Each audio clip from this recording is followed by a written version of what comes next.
भारत माता की। डेमोक्रेसी का बहुत इंपॉर्टेंट पार्ट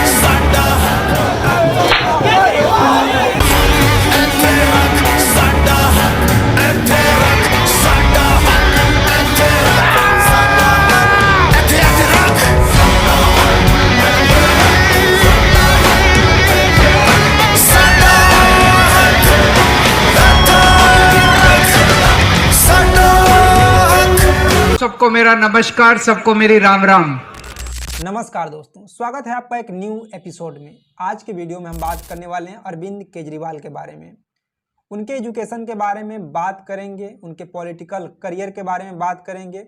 साथ ही हम बात करेंगे कि उन्होंने कौन कौन से आंदोलन किए, दिल्ली की जनता के लिए अरविंद केजरीवाल ने क्या किया। और इस समय अरविंद केजरीवाल भारत के सबसे लोकप्रिय मुख्यमंत्री में से एक हैं। दोस्तों, अरविंद केजरीवाल का जो जीवनी है, जो उनका लाइफ है, अपने आप में एक बहुत ही मोटिवेशनल है। अरविंद केजरीवाल वो व्यक्ति हैं जिन्होंने अपने प्रथम प्रयास में ही देश के सबसे प्रसिद्ध इंजीनियरिंग कॉलेज IIT खड़गपुर में दाखिला लिया। अरविंद केजरीवाल वो व्यक्ति हैं जिन्होंने अपने प्रथम प्रयास में ही UPSC जैसे बड़े एग्जाम को क्रैक किया। और इन दोनों से बड़ी बात यह है, जो कि शायद आज तक भारत के इतिहास में हुआ हो, कि अरविंद केजरीवाल ने सन 2012 में अपनी आम आदमी पार्टी बनाई और सन 2013 में वो दिल्ली के मुख्यमंत्री बन गए। केजरीवाल वो व्यक्ति हैं जिन्होंने अपने मेहनत और काबिलियत के दम पर सक्सेस की बहुत सारी ऊंचाइयां छू ली है। उन्होंने जो चाहा वो अपने जीवन में हासिल किया। इसमें कोई शक नहीं है कि जो अरविंद केजरीवाल हैं वो एक ईमानदार और देशभक्त नेता हैं। उन्होंने अपने मेहनत और संघर्ष के दम पर अपने आम आदमी पार्टी को खड़ा किया, खुद मुख्यमंत्री बने और दूसरों को भी वो मुख्यमंत्री बनाए। तो चलिए आइए शुरू से शुरू करते हैं अरविंद केजरीवाल के बारे में। अरविंद केजरीवाल का जन्म 16 अगस्त 1968 को हरियाणा के भिवानी जिले के सिवानी गांव में हुआ था।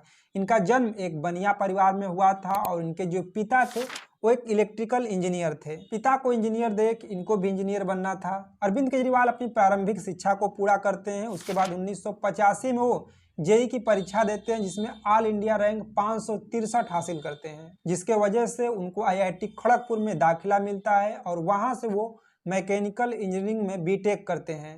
बीटेक करने के बाद अरविंद केजरीवाल बिहार के जमशेदपुर में टाटा स्टील कंपनी में जॉब करते हैं, लेकिन लंबे समय तक वहां जॉब नहीं कर पाते हैं। उनका मन वहां पे नहीं लगता है और UPSC की तैयारी करने के लिए वहां से वो छुट्टी ले लेते हैं।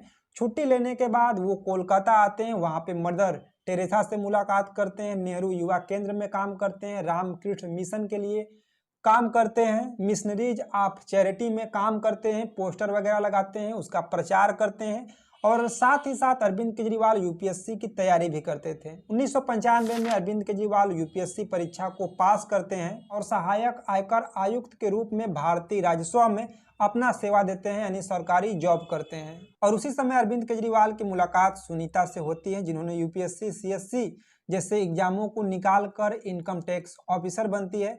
आगे चल के वो दोनों शादी कर लेते हैं। नौकरी के दौरान अरविंद केजरीवाल ये महसूस करते हैं कि देश में बहुत ज़्यादा भ्रष्टाचार बढ़ गया है, IT में भ्रष्टाचार हो रहा है, किसी भी तरह की कोई पारदर्शिता नहीं बरती जा रही है, सरकारी सुविधाओं को ठीक से लाभ नहीं मिल रहा है जिसको मिलना चाहिए। 1999 में अरविंद केजरीवाल मनीष सिसोदिया के साथ मिलकर एक मुहिम की शुरुआत की, जिसका नाम परिवर्तन रखे, और इस परिवर्तन का शुरुआत दिल्ली के सुंदर नगर से हुआ था। 1995 से लेकर सन 2002 तक अरविंद केजरीवाल आयकर विभाग में अपनी सेवा देते हैं। उसके बाद हाई एजुकेशन के लिए वहां से 2 साल की छुट्टी ले लेते हैं और छुट्टी के बाद अरविंद केजरीवाल अपना पूरा ध्यान परिवर्तन पे लगाते हैं। परिवर्तन एक रजिस्टर्ड NGO नहीं था, इन्हें अरविंद केजरीवाल और कुछ लोगों द्वारा चलाया जाता था। परिवर्तन के द्वारा अरविंद केजरीवाल और उनके जो लोग थे वो भ्रष्टाचार के खिलाफ लड़ते थे। परिवर्तन के द्वारा वो लोग दिल्ली के लोगों के प्रॉब्लम को सुनते थे और उनका सॉल्यूशन निकालते थे, जैसे कि बिजली से जुड़ी समस्या हो गया, जो राशन लोगों को वितरण होता है, अनाज मिलता है, उससे जुड़ी समस्या हो गया, उस समय मिट्टी का तेल मिलता था, उससे जुड़ी समस्या जो उसमें भ्रष्टाचार हो रहा था, इनकम टैक्स में जो भ्रष्टाचार हो रहा था, इन सारे समस्याओं को परिवर्तन के द्वारा अरविंद केजरीवाल की जो टीम है वो सुनती थी और उसका सॉल्यूशन निकालती थी। परिवर्तन के लोग इस काम को जन आंदोलन का नाम दिए थे। अरविंद केजरीवाल इस परिवर्तन में 2 साल अपना पूरा समय देते हैं। उसके बाद वो अपने आयकर विभाग के नौकरी को ज्वाइन करते हैं। लेकिन अरविंद केजरीवाल का 1 साल तक कहीं पोस्टिंग नहीं होता है, सिर्फ बैठा कर उन्हें सरकार पैसा देती है। सन 2005 में अरविंद केजरीवाल और मनीष सिसोदिया ने मिलकर मध्यकालीन दार्शनिक कबीर के नाम पर एक रजिस्टर्ड एनजीओ की शुरुआत की। ये जो कबीर एनजीओ है वो परिवर्तन के तरह ही काम करता था, लेकिन इसको मनीष सिसोदिया चलाते थे। उसी टाइम यानी सन 2005 में दिल्ली में जो भी सरकारी जमीनें थी, सरकार उन्हें स्कूल बनाने के नाम पर अमीर अमीर लोगों को बहुत सस्ते दामों में बेच देती थी। जहां पर प्राइवेट स्कूल बनते थे, लेकिन उन प्राइवेट स्कूलों का फीस इतना ज़्यादा महंगा होता था कि कोई मिडिल क्लास का लड़का, कोई गरीब लड़का वहां पे पढ़ ही नहीं सकता था। अब इस चीज को लेकर अरविंद केजरीवाल, परिवर्तन और कबीर एनजीओ के जो लोग थे वो कोर्ट पहुंच गए। उन्होंने कोर्ट को बताया कि सरकार जो सरकारी जमीन सस्ते दामों पर बेच दी है, अब वहां पर प्राइवेट स्कूल बना है, लेकिन उस प्राइवेट स्कूल का फीस इतना ज़्यादा है कि कोई भी गरीब या मिडिल क्लास का लड़का पढ़ ही नहीं सकता था। इस बात पर कोर्ट में सुनवाई चली। फाइनली यहाँ पे जो अरविंद केजरीवाल है वो ये केस जीत जाते हैं और कोर्ट ये आदेश देती है कि दिल्ली में जो भी सरकारी ज़मीन पे प्राइवेट स्कूल बने हैं वहाँ पर 700 बच्चों को फ्री में पढ़ाया जाएगा बिना 1 रुपया लिए हुए। और इसके वजह से जो अरविंद केजरीवाल की लोकप्रियता है वो दिल्ली में काफ़ी बढ़ती है और जो गरीब और मिडिल क्लास के लोग थे उन पे जो अरविंद केजरीवाल का पकड़ है वो काफ़ी। सन 2001 में दिल्ली सरकार ने राइट टू इंफॉर्मेशन एक्ट को लागू किया, जिसको लेकर अरविंद केजरीवाल कई सालों से सरकार के खिलाफ जंग लड़ रहे थे। आरटीआई एक्ट के जरिए दिल्ली का कोई भी नागरिक दिल्ली के किसी भी सरकारी विभाग से उनके कामकाज की जानकारी ले सकता है। जब आरटीआई एक्ट दिल्ली में लागू हो गया तो अरविंद केजरीवाल आरटीआई एक्ट को पूरे देश में लागू करने के लिए केंद्र सरकार से मांग करने लगे। उधर महाराष्ट्र में अन्ना हजारे ने सन 2002 में ही आरटीआई एक्ट को लागू कराने के लिए महाराष्ट्र सरकार के खिलाफ एक मुहिम चलाया था। दोस्तों, मैं बार बार आरटीआई एक्ट का प्रयोग कर रहा हूं, तो आरटीआई एक्ट क्या है थोड़ा सा मैं इसके बारे में बता देता हूं। आरटीआई एक्ट ये राज्य में लागू होता है और केंद्र के हिसाब से पूरे देश में लागू होगा। आरटीआई एक्ट जिस देश में या जिस राज्य में लागू होगा वहाँ का कोई भी नागरिक वहाँ के किसी भी सरकारी विभाग से उनके काम काज की जानकारी ले सकता है। जैसे कि रोड कितना बना, आपने राशन कहाँ से कितना आया था, कितना राशन वितरण किया, जो भी सरकारी काम है उसका सारा डेटा एक आम व्यक्ति निकाल सकता है। आरटीआई एक्ट के जरिए अरविंद केजरीवाल, अन्ना हजारे, इनका ये मानना था कि देश में जो हो रहे हैं भ्रष्टाचार, जैसे कि रेल में भ्रष्टाचार हो गया, राशन में भ्रष्टाचार, कृषि में जो भ्रष्टाचार हो रहा है, नौकरियों में जो भ्रष्टाचार हो रहा है, इन सारी चीज़ों को दूर करने के लिए वो लोग आरटीआई एक्ट का मांग कर रहे थे। आरटीआई एक्ट को लेकर बहुत ज़्यादा प्रोटेस्ट भी होता है, लोगों में उत्साह भी होता है कि आरटीआई एक्ट को केंद्र लेवल पर लागू किया जाए। अब इस आरटीआई बिल को लेकर अन्ना हजारे, अरविंद केजरीवाल और शेखर राव पूरे नेशनल लेवल पर आरटीआई बिल का मांग करने लगते हैं, जिसके वजह से सरकार दबाव में आ जाती है। आरटीआई बिल को लेकर बहुत ज़्यादा प्रोटेस्ट भी होते हैं। फिर जो केंद्र सरकार है वो 15 जून सन 2005 को देश के पार्लियामेंट में आरटीआई बिल को पास करती है। उसके बाद 12 अक्टूबर सन 2005 को आरटीआई बिल को पास किया जाता है, आरटीआई एक्ट बन जाता है, जिसको नेशनल लेवल पर पूरे देश में लागू किया जाता है। आज भी अगर आपको सरकारी विभाग से कोई भी जानकारी लेनी है, किसी भी सरकारी विभाग से, तो आरटीआई एक्ट के जरिए आप किसी भी सरकारी विभाग में जाकर वहां के ऑफिसरों से उनके काम काज की जानकारी ले सकते हैं। ये आपका अधिकार है। आरटीआई एक्ट को पास कराने के बाद जो केजरीवाल की लोकप्रियता है वो और बढ़ गई, लोगों में बहुत ज़्यादा उत्साह हो गया। परिवर्तन के लोग और कबीर एनजीओ के जो लोग थे वो बहुत ज़्यादा खुश थे। केजरीवाल की लगातार ये दूसरी सबसे बड़ी जीत थी। उसके 1 साल बाद सन 2006 में अरविंद केजरीवाल अपने आयकर विभाग के नौकरी से इस्तीफा दे देते हैं। पब्लिक काज रिसर्च फाउंडेशन PCRF नौकरी से इस्तीफा देने के बाद सन 2006 में अरविंद केजरीवाल, मनीष सिसोदिया, किरण बेदी, अभिनंदन शेखरी, ये एक गैर सरकारी संगठन था जो न्यायपूर्ण, पारदर्शी, जवाबदेही, भागीदारीपूर्ण शासन के लिए सरकार के खिलाफ अभियान चलाया। और इसी समय पहली बार जो परिवर्तन के लोग थे उनको अरविंद केजरीवाल और उनकी टीम ने सैलरी देना स्टार्ट किया। केजरीवाल ने आयकर विभाग, दिल्ली नगर निगम, सार्वजनिक वितरण प्रणाली जिसमें लोगों को राशन मिलता है, सभी में होने वाले भ्रष्टाचारों को रोकने के लिए और उसे खत्म करने के लिए आरटीआई एक्ट का प्रयोग करने लगे। इस आरटीआई एक्ट का प्रयोग करके वो सरकारी संस्थाओं से जानकारी निकालते थे और उसमें होने वाले भ्रष्टाचारों को रोकते थे, जिसके वजह से अरविंद केजरीवाल की जो लोकप्रियता है वो आसमान छूने लगी। सन 2006 में अरविंद केजरीवाल को एशिया लेवल का अवार्ड रेमन मैग्सेसे मिला, जो कि सामाजिक कार्य के लिए दिया जाता है, जिसे फिलिस्तीन देश देती है। इसी तरह से अरविंद केजरीवाल 5 साल तक दिल्ली के लोगों का सेवा करते रहे, उनके प्रॉब्लम को सॉल्व करते रहे। इंडिया अगेंस्ट करप्शन जन लोकपाल बिल। सन 2011 में अन्ना हजारे, अरविंद केजरीवाल, किरण बेदी, मनीष सिसोदिया और कुछ लोग मिलकर उस समय देश में जो भ्रष्टाचार हो रहे थे उनसे लड़ने के लिए, उनसे निपटने के लिए एक संस्था बनाया, एक संगठन बनाया, जिसका नाम इंडिया अगेंस्ट करप्शन रखा। और इसी समय अन्ना हजारे, अरविंद केजरीवाल और इंडिया अगेंस्ट करप्शन के सारे लोग एक साथ मिलकर केंद्र सरकार से केंद्र में जन लोकपाल बिल और राज्य में लोकायुक्त बिल का मांग करने लगे, जो कि देश में हो रहे भ्रष्टाचारों को रोकने के लिए एक बहुत ही इम्पोर्टेंट बिल था, एक बहुत ही इम्पोर्टेंट एक्ट था। और उस समय हमारे देश में यूपीए कांग्रेस की सरकार थी। आइए आपको बता देते हैं कि जन लोकपाल या लोकायुक्त एक कौन ऐसी बिल थी, क्या था, जिसको लेकर अरविंद केजरीवाल, अन्ना हजारे, देश के सारे लोग उस समय यूपीए कांग्रेस की सरकार से मांग कर रहे थे। अरविंद केजरीवाल, अन्ना हजारे और इंडिया अगेंस्ट करप्शन के सारे लोग से ये कहना था कि केंद्र सरकार एक लोकपाल बिल लाए और राज्य सरकार एक लोकायुक्त बिल लाए। जन लोकपाल बिल एक संस्था होगी, एक ऐसी संस्था होगी जो सरकार से अलग होगी। जैसे सुप्रीम कोर्ट सरकार से अलग है, चुनाव आयोग सरकार से अलग है, लेकिन सुप्रीम कोर्ट का जो काम है वो न्याय देना है और जो इलेक्शन कमीशन का काम है वो चुनाव कराना है।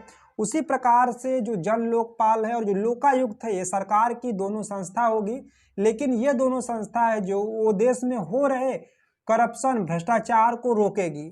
जन लोकपाल और लोकायुक्त के पास ये पावर होगा और वो बिना किसी के अनुमति से देश के कोई भी भ्रष्ट राजनेता या भ्रष्ट नौकरशाही के ऊपर कार्रवाई कर सकता है, उन्हें नौकरी से बर्खास्त कर सकता है, उनके ऊपर मुकदमा चला सकता है। केंद्र में जन लोकपाल होगा जिसमें 8 लोग होंगे, 8 में से 4 वो लोग होंगे जो सुप्रीम कोर्ट या हाई कोर्ट के पूर्व न्यायाधीश रह चुके हैं और 4 वो लोग होंगे जिन्हें लगभग 25 से 30 साल का कानून का अनुभव हो। जन लोकपाल किसी भी राजनेता, किसी भी नौकरशाही के ऊपर जांच लगा सकता है। जब कोई भी देश का नागरिक जन लोकपाल के जरिए किसी भी राजनेता या सरकार के किसी भी संस्था के खिलाफ या नौकरशाही के खिलाफ कंप्लेन करेगा तो 3 महीने के अंदर उनके ऊपर जो जन लोकपाल है वो जांच बैठाएगा और 6 महीने के अंदर उनको दोषी पाए जाने पर सजा सुनाएगा। और अपराध सिद्ध होने के बाद उस व्यक्ति के वजह से जितना सरकार को घाटा लगा है या वहां के लोगों को कुछ दिक्कत हुई है उसका सारा भरपाई उसी से किया जाएगा। आज प्रधानमंत्री से लेकर केंद्रीय मंत्री तक सब लोग भ्रष्टाचार में लिप्त हैं।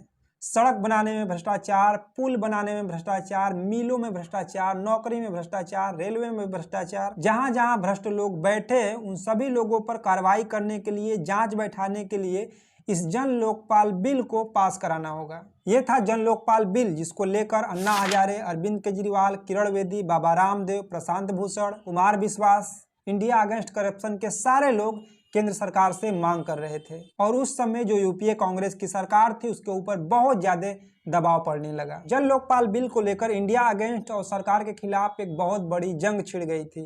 यहाँ पर अन्ना हजारे जन लोकपाल बिल को लेकर दिल्ली के जंतर मंतर पर भूख हड़ताल करने के लिए पुलिस से वहां पे परमिशन मांगा, लेकिन जो पुलिस है सरकार के दबाव में आकर उनको भूख हड़ताल करने के लिए, प्रोटेस्ट करने के लिए परमिशन नहीं देती है। पुलिस को मना करने के बाद फिर अन्ना हजारे ने कहा कि अगर हमें भूख हड़ताल करने नहीं दिया जाएगा तो हम देश में जेल भरो आंदोलन को शुरू करेंगे और हम खुद पानी तक नहीं पिएंगे। इस बात को सुनकर जो दिल्ली पुलिस होती है और सरकार होती है वो पूरी तरीके से डर जाती है और अन्ना हजारे को जेपी पार्क में भूख हड़ताल करने के लिए, प्रोटेस्ट करने के लिए परमिशन देती है, लेकिन एक लिमिट बनाती है कि 5000 से ज़्यादा लोग जेपी पार्क में प्रोटेस्ट नहीं करेंगे, वहां पर लाउड स्पीकर, टेंट का व्यवस्था नहीं किया जाएगा। ये सारा बाउंडेशन लगाया जाता है अन्ना हजारे पर दिल्ली पुलिस की तरफ से।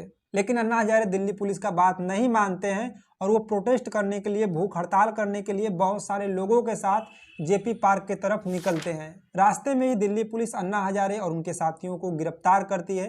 गिरफ्तार करने के बाद बहुत सारे लोगों को तिहाड़ जेल भेज देती है और उसी जगह से जो अन्ना हजारे हैं वो भूख हड़ताल शुरू कर देते हैं। अब अन्ना हजारे और उनके समर्थकों की गिरफ्तारी के बाद पूरे देश में अन्ना आंदोलन छा जाता है। सारे स्टूडेंट रोड पे आ जाते हैं। अन्ना हजारे के गांव महाराष्ट्र के लोग अपने बकरी भैंस के साथ रोड पे आ जाते हैं, पूरा रोड जाम कर देते हैं। दुकानें, अस्पताल, स्कूल, कॉलेज सारे बंद किए जाते हैं और सबसे ज्यादा नुकसान दिल्ली में होता है। दिल्ली पुलिस ने दिल्ली के 11 स्टेडियम को जेल बना दिया था, जहां 3000 से ज्यादा आंदोलनकारियों को उसमें रखा गया था। जन लोकपाल बिल के समर्थन में और अन्ना हजारे की गिरफ्तारी के विरोध में जो इलाहाबाद हाई कोर्ट के वकील थे वो भी प्रोटेस्ट करने लगते हैं। इंडिया गेट से जंतर मंतर पर लोग कैंडल मार्च निकालने लगते हैं। देश में इतने ज्यादा प्रोटेस्ट हो रहे थे, सरकार पे इतनी ज्यादा दबाव बढ़ रही थी कि इन सारी चीजों को देखकर सरकार और दिल्ली पुलिस जो थी वो ज्यादा समय तक अन्ना हजारे और उनके समर्थकों को जेल में नहीं रख पाई।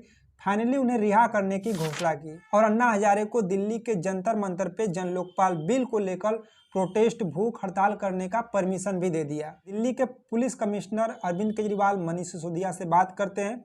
उसके बाद अन्ना हजारे और उनके समर्थकों को रिहा किया जाता है। 3 दिन जेल में बिताने के बाद अन्ना हजारे और सारे लोग दिल्ली के जंतर मंतर पे इकट्ठा होते हैं। सरकार पे बहुत ज्यादा दबाव पड़ने लगा। उसके बाद जो प्रधानमंत्री थे मनमोहन सिंह, उन्होंने कहा कि हम पार्लियामेंट में जन लोकपाल बिल पर चर्चा करने के लिए तैयार हैं। अगले दिन जन लोकपाल बिल को लेकर राज्यसभा और लोकसभा में चर्चा हुआ। सारे सांसद और लोकसभा राज्यसभा के जो अध्यक्ष थे वो अन्ना हजारे से रिक्वेस्ट किए कि आपके बिल को माना जाएगा, जन लोकपाल बिल पर बात होगी, चर्चा होगी, प्लीज आप अपना भूख हड़ताल तोड़ दीजिए। प्रधानमंत्री मनमोहन सिंह भी अन्ना हजारे से आग्रह किए कि हम जन लोकपाल बिल पर चर्चा करेंगे, उसे पास कराएंगे, आप अपना भूख हड़ताल ब्रेक कर दीजिए। 27 अगस्त 2011 को केंद्र सरकार अन्ना हजारे के 3 मांगों को मानती है। पहला, केंद्र में जन लोकपाल बिल, राज्य में लोकायुक्त और नागरिक चार्ट। ये 3 मांगे थी अन्ना हजारे की जो केंद्र सरकार मान लेती है। उसके बाद अन्ना हजारे अपना भूख हड़ताल तोड़ते हैं। हजारे के तीनों मांगों को जो केंद्र सरकार है वो मान लेती है। उसके बाद अन्ना हजारे 5 साल की दलित बच्ची सिमरन और मुस्लिम बच्ची इकरा के हाथों शहद मिश्रित नारियल पानी पीकर अपने भूख हड़ताल को तोड़ते हैं। और यहाँ पर अरविंद केजरीवाल एक लंबा चौड़ा भाषण देते हैं। वो कहते हैं कि ये जनता की जीत हुई, जनता हमारे साथ थी, जनता सड़कों पे आई, जिसके वजह से सरकार पे दबाव पड़ा और ये जन लोकपाल बिल पास हुआ और इसका सारा क्रेडिट जनता को जाता है। और आगे उन्होंने कहा कि हमारा और अन्ना हजारे जी का जो प्रोटेस्ट था वो संविधान के खिलाफ नहीं था। पार्लियामेंट में कानून वही बनने चाहिए जो कि लोग चाहें, क्योंकि लोगों ने संविधान को बनाया है और जो लोग हैं वो संविधान से ऊपर हैं। सन 2011 में ही कांग्रेस के एक लीडर ने अरविंद केजरीवाल को कहा कि सरकार से बाहर हटकर सरकार के खिलाफ बोलना, उनका विरोध करना, प्रोटेस्ट करना बहुत आसान बात है, सिस्टम पर उंगली उठाना बहुत आसान बात है, लेकिन सरकार में आकर उन चीजों को सुधार करना बहुत कठिन बात है। जिसके वजह से अरविंद केजरीवाल और उनके साथ के जो लोग थे अब ये सोचे कि अब हमें पॉलिटिक्स में कूदना होगा। अरविंद केजरीवाल सन 2012 में आम आदमी पार्टी बनाते हैं। आम आदमी पार्टी का अध्यक्ष अरविंद केजरीवाल को बनाया जाता है। अब यहाँ पे जो अन्ना हजारे थे वो किसी भी पॉलिटिकल पार्टी में नहीं जाना चाहते थे, जिसके वजह से वो अरविंद केजरीवाल से खफा हो गए। आम आदमी पार्टी को अरविंद केजरीवाल ने इस उद्देश्य से बनाया कि आम आदमी के पास सरकारी सुविधाओं का सही से लाभ पहुंचे, उनके शिक्षा, सुरक्षा, स्वास्थ्य पर सरकार ध्यान दे, उस पर काम करे। इस उद्देश्य से उन्होंने आम आदमी पार्टी को बनाया। अरविंद केजरीवाल ने सन 2012 में अपनी आम आदमी पार्टी बनाई और सन 2013 में दिल्ली के विधानसभा का चुनाव होने वाला था। उसके बाद अरविंद केजरीवाल ने दिल्ली के कुल 70 सीटों पर चुनाव लड़ा और अरविंद केजरीवाल ने तत्कालीन सीएम शीला दीक्षित को 25,000 से ज्यादा वोटों से हरा दिया और दिल्ली के 70 सीटों में से आम आदमी पार्टी ने 28 सीट पर जीत हासिल की और वहीं बीजेपी ने 31 सीट निकाली तो कांग्रेस 8 सीट निकाली और 2 इंडिपेंडेंट एमएलए बने। उसके बाद कांग्रेस ने अपनी 8 सीट आम आदमी पार्टी को दे दिया, यानी कांग्रेस ने आम आदमी पार्टी को समर्थन दे दिया और जो इंडिपेंडेंट एमएलए थे वो भी आम आदमी पार्टी में आकर जुड़ गए और आम आदमी पार्टी के पास बहुमत हो गया और सन 2013 में अरविंद केजरीवाल पहली बार दिल्ली के मुख्यमंत्री बने। सन 2012-13 में जब अरविंद केजरीवाल दिल्ली में चुनावी प्रचार कर रहे थे तो चुनावी प्रचार में दिल्ली के लोगों से अरविंद केजरीवाल ने ये वादा किया था कि अगर हम मुख्यमंत्री बनते हैं तो दिल्ली विधानसभा में हम लोकायुक्त बिल को पास कराएंगे। अरविंद केजरीवाल कांग्रेस के समर्थन से मुख्यमंत्री तो बन जाते हैं, लेकिन दिल्ली के विधानसभा में लोकायुक्त बिल को पास नहीं करा पाते हैं, जिसके वजह से उनको अपने मुख्यमंत्री पद से इस्तीफा देना होता है और 14 फरवरी सन 2014 को अरविंद केजरीवाल अपने पद से इस्तीफा दे देते हैं। उसके बाद सन 2014 में ही लोकसभा का चुनाव होने वाला था।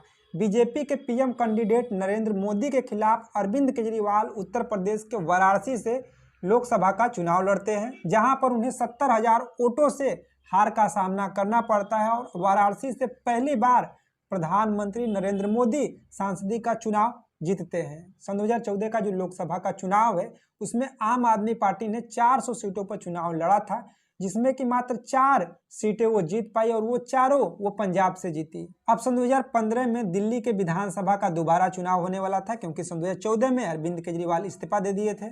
इस बार अरविंद केजरीवाल और उनके लोग बहुत ही अच्छे से दिल्ली में प्रचार करते हैं, 5 साल केजरीवाल का नारा देते हैं। और वो ठंडियों का समय था। अरविंद केजरीवाल मुफलर बांधकर, एक छोटा सा चश्मा लगाकर, 2-3 रुपया का पेन जेबा में खोस कर आम सड़कों पे गलियों पर खांसते खोखते निकल जाते हैं और चुनावी प्रचार करने लगते हैं। गले में मुफलर बांधकर और एक साधारण कपड़ा पहनकर रोडों पे प्रचार करते देख जो नॉर्मल लोग हैं, जो गरीब लोग थे, मिडिल क्लास के लोग थे, वो केजरीवाल से बहुत ज़्यादा प्रभावित होते हैं और अरविंद केजरीवाल को दिल्ली के आम आदमी का बहुत ज़्यादा समर्थन मिलता है। और सन 2015 के दिल्ली के विधानसभा चुनाव में पूरे 70 सीटों में से 68 सीटों पर अकेले जो आम आदमी पार्टी वो जीत दर्ज करती है। बीजेपी यहाँ पे मात्र 2 सीट निकालती है, वही कांग्रेस का खाता भी नहीं खुलता है और दिल्ली में सबसे बड़ी पार्टी बनकर उभरती है आम आदमी पार्टी। और दूसरी बार अरविंद केजरीवाल दिल्ली के रामलीला मैदान में वहां के मुख्यमंत्री के रूप में शपथ लेते हैं और इस बार अरविंद केजरीवाल ने दिल्ली के विधानसभा में लोकायुक्त बिल को पास करा देते हैं और दिल्ली में लागू भी करा देते हैं। सन 2015 के बाद सन 2020 में फिर दिल्ली में विधानसभा का चुनाव होता है और इस बार भी आम आदमी का बहुत अच्छा प्रदर्शन होता है। 70 सीटों में से 62 सीट आम आदमी पार्टी जीतती है। फिर अरविंद केजरीवाल ने 16 फरवरी सन 2020 को तीसरी बार दिल्ली के रामलीला मैदान में दिल्ली के सीएम के रूप में। इससे पहले आम आदमी पार्टी ने सन 2017 में पंजाब के 117 विधानसभा सीटों पर चुनाव लड़ा था, जिसमें मात्र 20 सीटों पर जीत दर्ज हुई। उसके बाद सन 2022 में आम आदमी पार्टी ने पंजाब में विधानसभा का चुनाव लड़ा और जहां पर 117 में से 92 सीटों पर जीत दर्ज किया और वहां के मुख्यमंत्री भगवत मान को बनाया गया। तो दोस्तों, ये रहा अरविंद केजरीवाल का जीवनी या बायोग्राफी कह सकते हैं या उनका संघर्ष कह सकते हैं। अरविंद केजरीवाल ने अपने जीवन में बहुत सारे बड़े बड़े काम किए, साथ ही साथ उनसे जुड़ी बहुत सारी कंट्रोवर्सी भी रही, उनके ऊपर बहुत सारे गलत आरोप भी लगाए गए, कुछ सही भी पाए गए। उसके बारे में थोड़ा सा हम बता दें। सन 2020-21 में केंद्र सरकार ने अरविंद केजरीवाल को यानी कि दिल्ली में 8 ऑक्सीजन प्लांट लगाने का पैसा दिया था, लेकिन अरविंद केजरीवाल ने सिर्फ एक ही ऑक्सीजन प्लांट लगाया, जिसमें 7 ऑक्सीजन प्लांट के पैसे को वो लोग खा गए, जिसे सन 2021-22 का ऑक्सीजन घोटाला कहा जाता है। और छोटे बड़े बहुत सारे केजरीवाल पे आरोप लगते रहे कि वो जो अपना घर है बहुत ज़्यादा उसको पैसा करके उसमें बहुत वीआईपी चीज़ें लगवाए हुए हैं। लाख लाख रुपए के उनके घर का जो पर्दा है वो है, बहुत कीमती सामान उनके घर में रखा गया है। और आप तो जानते ही होंगे कि सन 2024 के शराब घोटाले में अरविंद केजरीवाल को लगभग 6 महीना जेल में रहना पड़ा और उसके बाद अरविंद केजरीवाल जब जेल से बाहर छूटे तो वो अपने मुख्यमंत्री पद से इस्तीफा दे दिए और वहाँ पे इस समय जो दिल्ली की मुख्यमंत्री है वो अतिशी है। तो चलिए, बहुत बहुत धन्यवाद। अगर ये वीडियो अच्छा लगा तो हमारे चैनल को सब्सक्राइब कीजिए, इस वीडियो को शेयर कीजिए और ये नॉलेज कैसा लगा आप हमें कमेंट बॉक्स में बताइएगा।